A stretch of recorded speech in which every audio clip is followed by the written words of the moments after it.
take your time with love.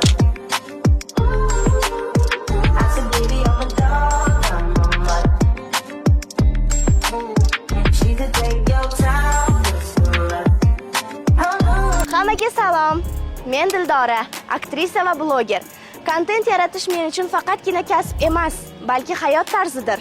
Men hayotda ham, kadrda ham o'zim bo'lishni, samimiylikni juda yaxshi ko'raman. Siz meni turli xil serial va kinolardan tanigan bo'lishingiz mumkin.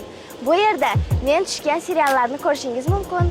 Instagram sahifamda esa hayotimdagi ilhomli onlarni, hazillarimni, his-tuyg'ularimni baham ko'raman. Bu vlog faqatgina chiroyli kadrlar emas, balki samimiy hikoyalar va iliq suhbatlar maskani. Reklama borasida men yaqinda Blogstar agentligi bilan hamkorlikni boshladim. Agar siz brend bo'lsangiz, sifatli, estetik va ishonchli reklama yaratishni istasangiz, Blogstar agentligiga murojaat qiling.